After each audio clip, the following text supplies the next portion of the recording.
اب حضرت عمر فاروق رضی اللہ تعالیٰ عنہ کے جو فتوحات تھے ان کی بات کرتے ہیں۔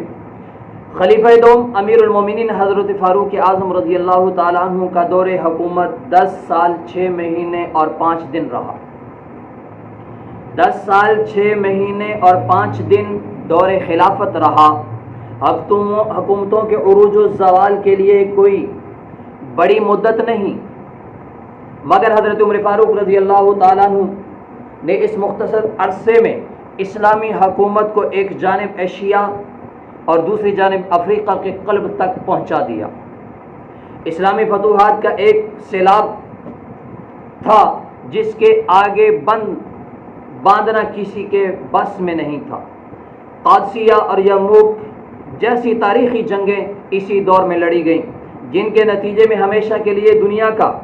جغرافیہ ہی بدل گیا۔ 10.5 برس کی اس مختصر مدت میں حضرت عمر فاروق رضی اللہ تعالیٰ عنہ نے جو علاقے فتح کیے ان کا رقبہ 22.5 لاکھ مربع میل سے بھی کچھ زیادہ تھا۔ 1,36,000 شہر فتح ہوئے، جن میں 4,000 مساجد تعمیر کی گئیں۔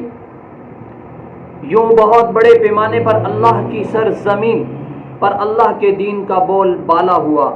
اور اہل ایمان کو ایسی بے مثال اور یادگار عظمت اور رفعت نصیب ہوئی جس کی مثال اس کے بعد چشم فلک نے کبھی نہیں دیکھی۔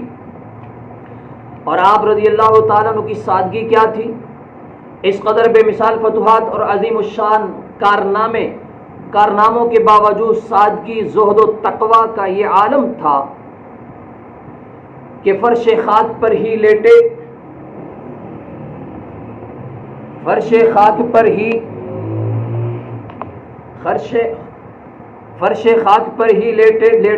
کسی پتھر کو اپنا تکیہ بنا لیتے، پیوند لگے ہوئے کپڑے پہنتے، اگر کسی سالن کے بغیر صرف زیتون کے تیل کے ساتھ ہی خشک روٹی کھا لیتے۔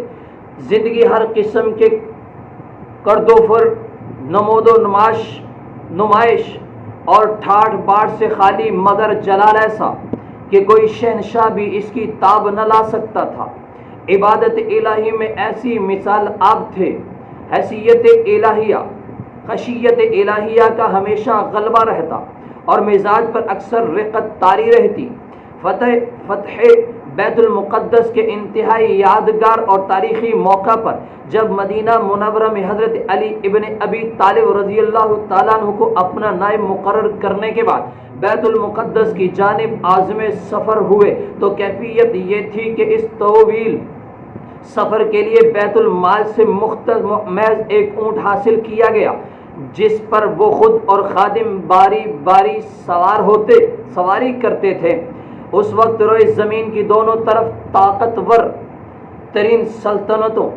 یعنی فارس اور روم کے مقابلے میں فتح نصرت کے جھنڈے گاڑے اور پھر اسی کے نتیجے میں فتح بیت المقدس کے اس تاریخی موقع پر رومیوں کا ایک جم غفیر وہاں موجود امڑ آیا تھا تاکہ مسلمانوں کے فرماندار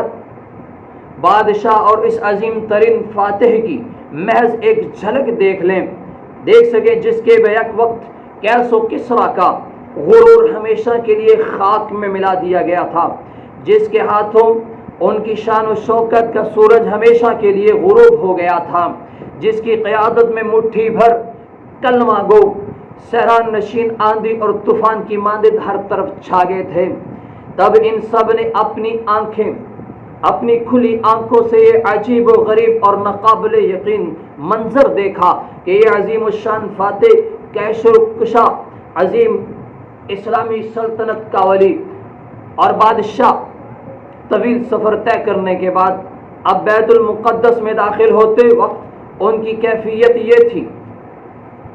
خود پیدل ہیں جبکہ خادم اونٹ پر سوار، مزید یہ کہ ان کے جسم پر جو کپڑے لباس تھے اس میں 1-2 نہیں 14 پیوند لگے ہوئے تھے۔ جب اس موقع پر کسی نے لباس تبدیل کرنے کا مشورہ دیا تب اس عظیم بادشاہ نے امیر المومنین نے آب زر سے لکھے جانے کے قابل ان تاریخی الفاظ میں مختصر اور 2 ٹوک جواب دیتے ہوئے یوں کہا تھا نحن قوم اعزنا اللہ باسلام، یعنی اللہ نے ہمیں جو عزت دی ہے وہ صرف اسلام کی بدولت دی گئی ہے، اور بس، اور کارنامے اور خدمات۔ خلیفہ دوم حضرت امیر المومنین حضرت عمر فاروق رضی اللہ تعالیٰ عنہ نے اس وسیع و عظیم اسلامی سلطنت کا نظم و نسق بحسن و خوبی چلانے کی عرض متعدد بنیادی اقدامات کیے، جن کی اہمیت و عافیت وقت کے ساتھ خوب نمایاں ہوتی چلی گئی۔ مثلا ہجری اسلامی کیلنڈر کا آغاز عمال حکومت یعنی مختلف علاقوں کے سرکاری عہدیداروں کا ہمیشہ سختی کے ساتھ محاسبہ اور ان پر کڑی نگاہ رکھنا، مفتوحہ علاقوں میں بہت سے نئے شہروں کی تعمیر، مفتوحہ علاقوں میں حفاظتی اقدام کے طور پر متعدد نئی فوج چھاؤنیاں تعمیر کی گئیں، جن میں سے ہر چھاؤنی میں ہمہ وقت کم از کم 4000 گھوڑے جنگی مقاصد کے لیے تیار رہتے تھے۔ دفاع کو مضبوط و مؤثر بنانے کی غرض سے متعدد نئے قلعے تعمیر کروائے۔ پہلی بار باقاعدہ فوج اور پولیس کا محکمہ قائم کیا گیا۔ سرحدی علاقوں میں گشت کی غرض سے مستقل سرحدی حفاظتی فوج تشکیل دی گئی، مستقل احتیاطی فوج تشکیل دی گئی جس میں 30,000 گھوڑے تھے۔ فوجیوں کے لیے باقاعدہ وظیفہ تنخواہیں مقرر کی گئی۔ ہر فوجی کے لیے ہر 6 ماہ بعد باقاعدہ چھٹی کی سہولت مہیا کی گئی۔ باقاعدہ عدالتی نظام رائج کیا گیا، نیز قاضی مقرر کیے گئے، بیت المال قائم کیا گیا، رقبوں اور سڑکوں کی پیمائش کی گئی، مردم شماری کی گئی، کاشتکاری کا نظام قائم کیا گیا۔ اس مقصد کے لیے متعدد نہریں کھدوائیں، ملک کے طویل و عرض و آبشاری کے نظام کو بہتر بنایا گیا۔ مفتوحہ علاقوں میں 4000 نئی مساجد تعمیر کی گئیں، مساجد میں روشنی کا انتظام کیا گیا، اماموں، مؤذنوں اور خطیبوں کے باقاعدہ وظائف مقرر کیے گئے، معلمین اور مدرسین کے باقاعدہ وظائف مقرر کیے گئے، نظام وقف قائم کیا گیا۔ غلہ، اناج اور دیگر غذائی اجناس کی حفاظت کی غرض سے ملک کے طول و عرض میں متعدد بڑے بڑے گودام تیار کیے گئے۔ اسلامی ریاست کا باقاعدہ سکہ جاری کیا گیا۔ ملکی نظم و نسق سے متعلق ان شاندار کارناموں میں مثال خدمات اور یادگار خدمات کے اقدامات کے علاوہ مزید یہ کہ نماز تراویح میں مسلمانوں کو ایک امام کے اقتداء میں متحد کیا گیا اور یکجا کیا گیا۔ تاریخ اسلام میں پہلی بار امیر المومنین کا لقب استعمال کیا گیا، جبکہ اس سے قبل خلیفہ اول حضرت عمر ابوبکر صدیق رضی اللہ تعالیٰ عنہ کے لیے خلیفہ رسول اللہ صلی اللہ علیہ وسلم یعنی رسول اللہ کے خلیفہ کا لقب استعمال کیا جاتا تھا، اور پھر خلیفہ اول کے بعد جب حضرت عمر فاروق رضی اللہ تعالیٰ عنہ نے خلافت کا منصب سنبھالا تو ابتدا میں انہیں خلیفہ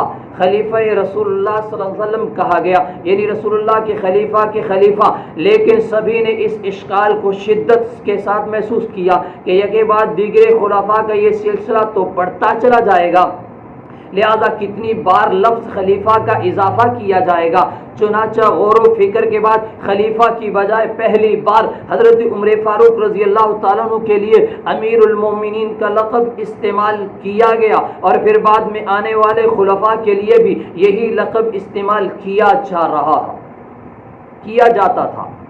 یہ حضرت عمر فاروق رضی اللہ تعالیٰ عنہ کی فتوحات تھیں، اور انہوں نے جو نظام کیا، ہر ایک کے لیے تنخواہیں لگائیں، ہر ایک کے لیے حضرت عمر فاروق رضی اللہ تعالیٰ عنہ نے آسانی پیدا فرمائی۔ اللہ تعالیٰ ہمیں بھی ایسے ہی صحابہ کرام رضوان اللہ تعالیٰ علیہم اجمعین کی اتباع کرتے ہوئے لوگوں کے لیے آسانی کرنے کی توفیق عطا فرمائے۔